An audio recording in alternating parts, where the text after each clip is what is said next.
The God consciousness. Where does it come from and what does it mean? There are so many questions and such few answers.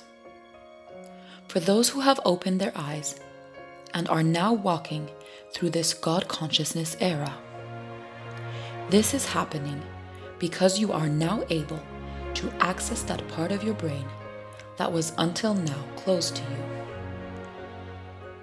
I know many people these days are wondering what is happening, so I decided to bring some explanation to it. Recently, many people have felt the need to look into who they truly are and explore all of their spiritual aspects and look into what they are capable of being and doing. This makes them go into the search of their higher self and researching the real meaning of it. Some people are even discovering that they have abilities to do things that normally we are told a human cannot do. Now I know that most people just laugh and say that they are crazy. But are they? The answer is that all of this can be resumed and explained by one thing.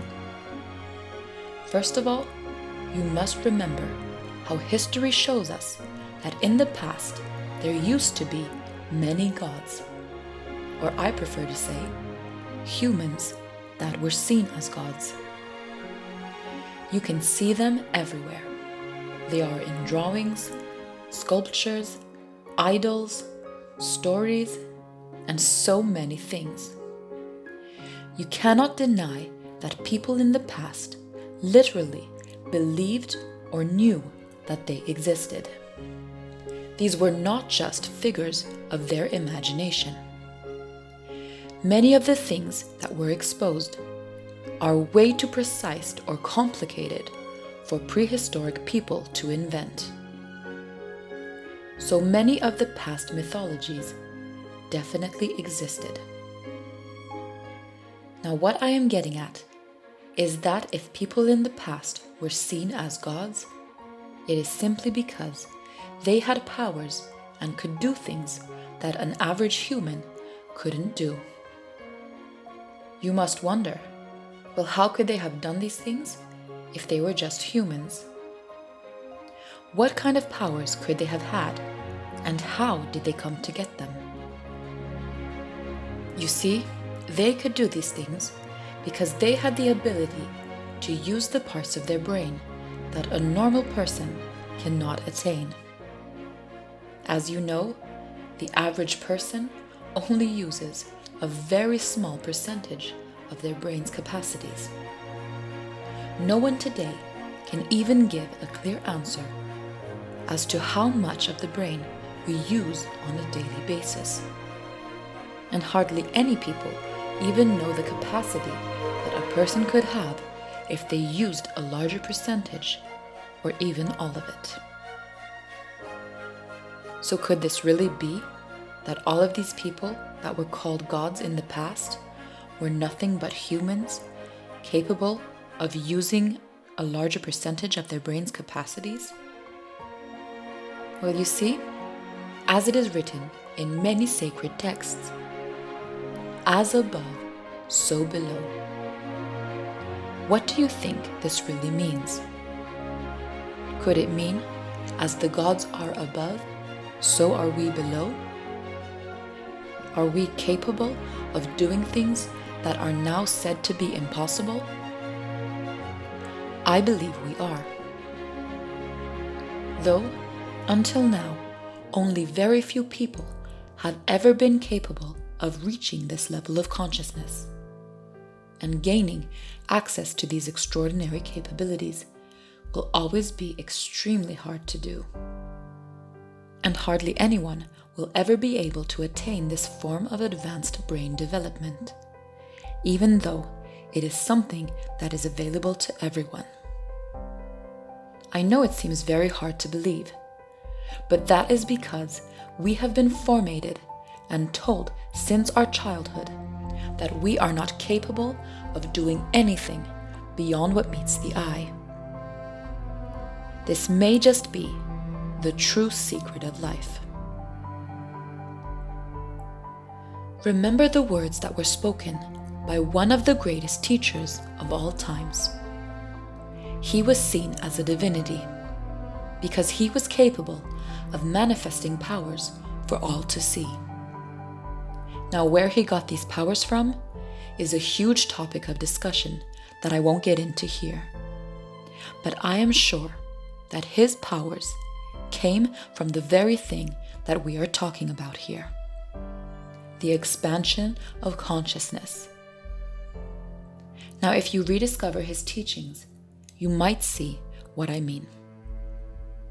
He said things like this: "Truly I say unto thee, if ye have faith the size of the grain of a mustard seed, you could move mountains, and nothing will be impossible to you." These words that he spoke are actual reality. And I believe that through his teachings, he taught his disciples how to do these things, how to access what we call the God consciousness. This would explain how his disciples were them also capable of performing miracles and healing people just like he did. I am sure that in his original and complete teachings, he may have revealed these secrets and many others. But his teachings have been modified and hidden, just like those of many others. They did this so that we may not learn what we are truly capable of. The ability to attain these capacities have been blocked and hidden to men. The greater forces of the universe must have caused and created something to block the access to these powers. After this, the former human gods and goddesses lost their ability to do these things and became just as normal humans. Some may have suffered memory loss, others were killed.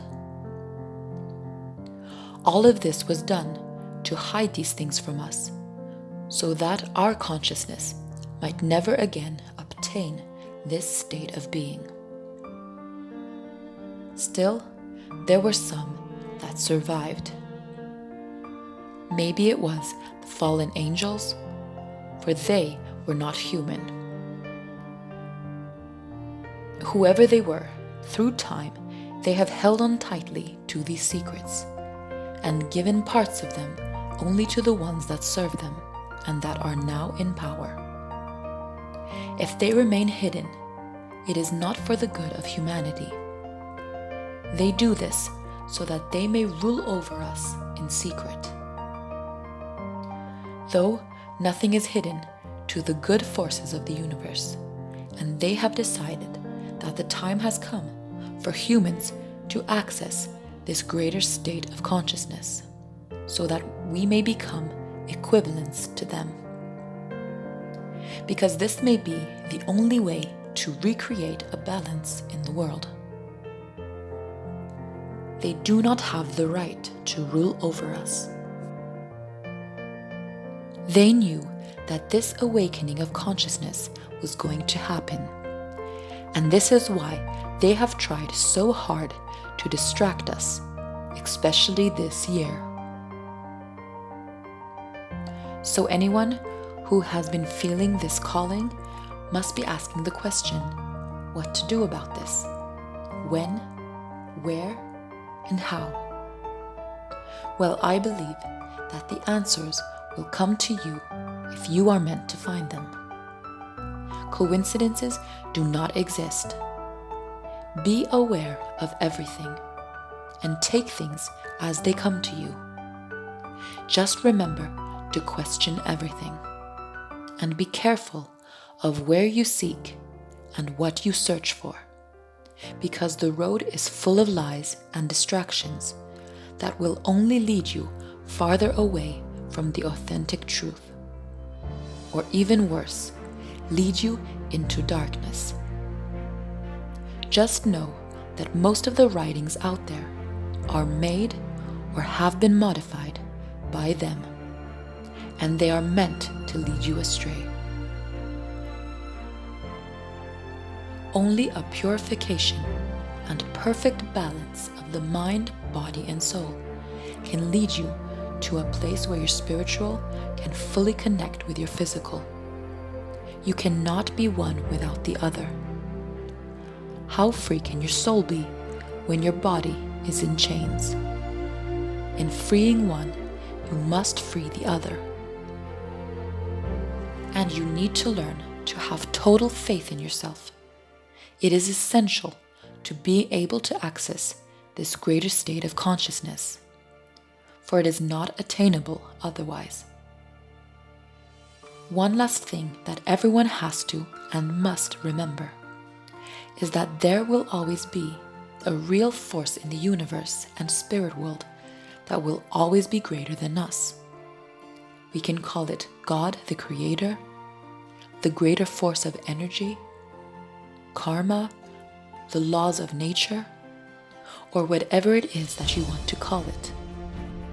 In these names, nothing is wrong and nothing is right, for it is all of these things. It is the one and all that all things were made from, a force far beyond anything that we could ever access. Even if we obtain the ultimate God consciousness, there will always be something greater than us. And that is the lesson of humility, which is essential to remember, especially in these times that our consciousness is opening to higher levels. As above, so below. We are one with all, and all with the one.